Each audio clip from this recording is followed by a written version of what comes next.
What's up guys and welcome to FPL Today. I'm the man in the know, J&O, and welcome to my first draft for FPL 2019-20. That's right, the Fantasy Premier League game has dropped, so go to the website, build your team right now, and let's start talking about Fantasy Premier League again. Not that I ever stopped. So guys, today is a look at my initial first team, also with some stats from last year to back up some of my choices. Now there will be a lot of change over the next month or so when I get to start seeing players during pre-season. I get to figure out who's going to be a starter and also more transfers take place. But this is my first initial go at picking a team. Let me know your thoughts on it in the comments down below. And before we get to that, just a quick word from my sponsor. Thank you so much to Fantasy Football Fix for partnering with this channel, helping me create more and more content and better content for you guys. Analyse your FPL season with the most comprehensive artificial intelligence tools only on fantasyfootballfix.com. Compare your statistics against the elite managers in the game using 10 unique tools combined with Opta data. Check fantasyfootballfix.com pre-season now and review your season data using the most powerful artificial intelligence platform. Click the link below or head over to fantasyfootballfix.com/preseason for analysis on your 2018-19 season. Anyway, let's start off with the video, and we start off with the goalkeepers, and I'm not going to go into too much detail here because, to be honest, I was looking for a 4.5 million goalkeeper and a 4 million backup because I wanted to spend as little in goal as possible. But this year it seems that they priced goalkeepers slightly higher than before, as most of the people that were 4.5 million last year are now 5 million, so it looks very difficult to go and get you that £4.5 million option with a good backup on the bench. There are some from the promoted sides, but the only one I could find from the teams that didn't get promoted was Ryan and Button from Brighton. Now, what I may be forced to do is to go for a £5 million goalkeeper with a £4 million bench option behind him. But at the moment, we have started off with Ryan and Button to give me the most amount of funds to spend elsewhere. We then go to the defence, and we start off with the two big boys in defence. We've got Luca Digne and Trent Alexander-Arnold. 6 million for Digne, 7 million for Trent Alexander-Arnold.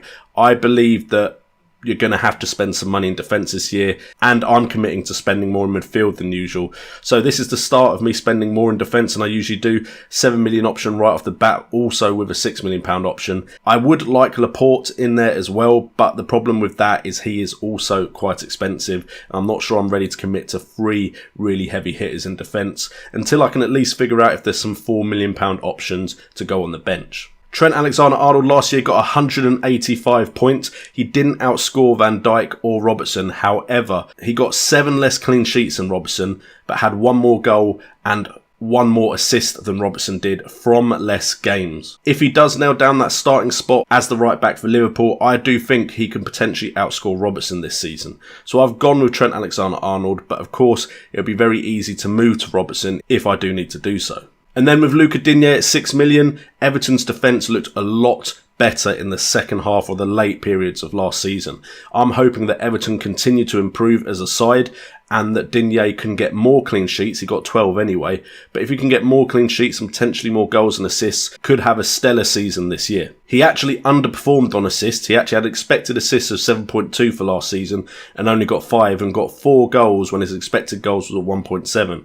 So he's definitely got an eye for goal, especially from distance, maybe on some set pieces from the free kicks as well. However, I will be looking into penalty takers depending on how VAR affects the Premier League this season. So if there are defenders that take penalties, they could come into the side. If they're around the Digne budget area, they might come in for Digne. And then we have 3 4.5 million defenders who I plan to rotate around the fixtures for the first 4 to 6 game weeks. We have Charlie Taylor, Joel Ward and Matthew Targett. Now, Joel Ward and Taylor literally are just so they can rotate with Targett. Targett is the one that I have some hope in. He only got 36 points last year and no clean sheets. However, he did get 1 goal and 3 assists. And there's rumours that Bertrand could potentially be looking to leave Southampton, which would open the door for Targett to be more consistently in the first 11 at Southampton. So I'm hoping for big things from Target, but of course I'll be keeping an eye on other £4.5 million defender options. Now we move on to the big hitters as we bring in Mohamed Salah for 12.5 million,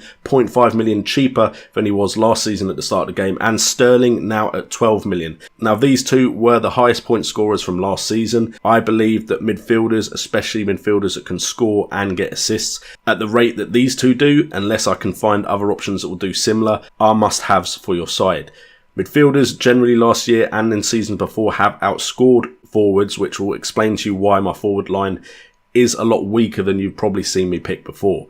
But Mohamed Salah, 259 points last season, 22 goals, 12 assists, 136 shots on goal, 31 more than the next highest midfielder, which was Paul Pogba, 95 shots from inside the box, 22 more than the next highest midfielder, 64 shots on target, 14 more than the next highest midfielder, with 30 big chances, which was 6 more than the next highest midfielder. Expected goals of 23.7, so he underperformed his expected goals, and he created 68 chances, with 45 of them resulting in a shot on target, with expected assists of 11.9, which means he just outperformed his expected assists. Salah, especially at 0.5 million cheaper, was coming straight into my side.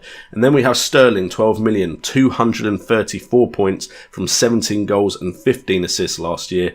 77 shots on goal, 62 from inside the box, 39 on target, 20 big chances, with 64 chances created and 44 of those chances resulting in a shot on target. I needed these two boys in the side. Now, what I will say about the rest of my team is I do feel Man City light, which will be something I need to rectify as I look at this team. But at the moment, Sterling and Salah had to come in. There is, of course, the option of bringing in Kevin De Bruyne, who is cheaper, and if he has a season where he isn't plagued by injuries, we know what kind of player he can be. There's a chance for me to bring in De Bruyne for Sterling, which will give me more money to spend elsewhere, but at the moment I'm going with Salah and Sterling. We then move on to Gylfi Sigurdsson at 8 million. He was the best scoring midfielder under £10 million last year. That is why he's come in with 182 points from 13 goals and 6 assists. And I also have high hopes for that Everton side to keep improving. So hopefully Sigurdsson can keep getting those points for my FPL side. Then we've also got Milivojevic. I'm hoping he gets a lot of penalties thanks to VAR coming in this season. And with 166 points last year, he was no slouch anyway. Of course, this could be changed if Zaha does leave Crystal Palace, because he was the one winning a lot of the penalties that Milivojevic put away. So we'll have to wait and see with Milivojevic. I could also change Milivojevic to Zaha.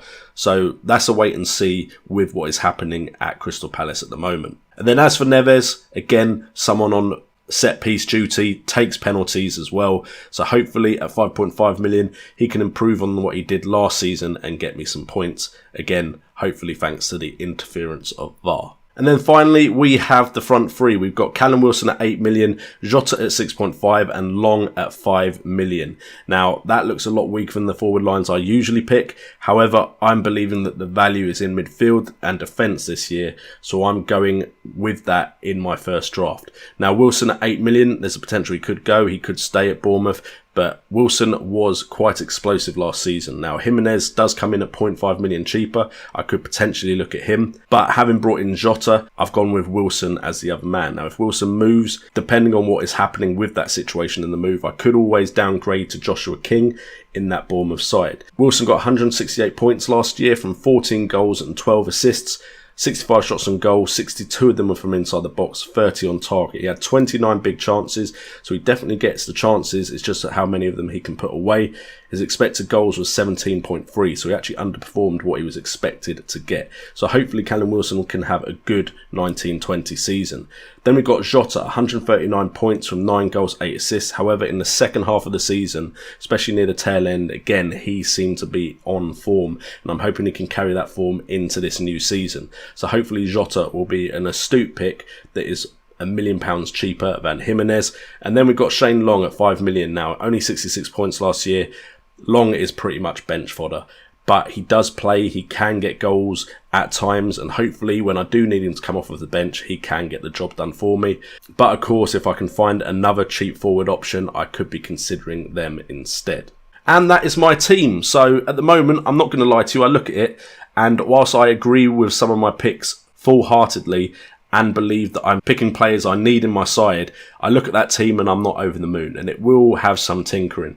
So what we're going to do is once a week we will come back to this and revisit the side that I currently have as we get closer and closer to the start of the season. We will also cover transfers and such in these videos, so you know the reasons why I have made the moves I have made. Feel free in the comments down below to have your say on my side. And with all that being said, thank you so much for tuning in to the official drop of the game and my first team draft. Hope you have enjoyed it. Hope you like the new graphics. If you want to support the channel in any way, check out the various links in the description down below, including our sponsor Fantasy Football Fix, where all the stats came from in this video.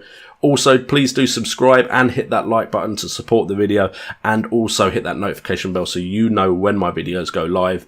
I've been JNO, this has been FPL Today, and remember, it's all about the game.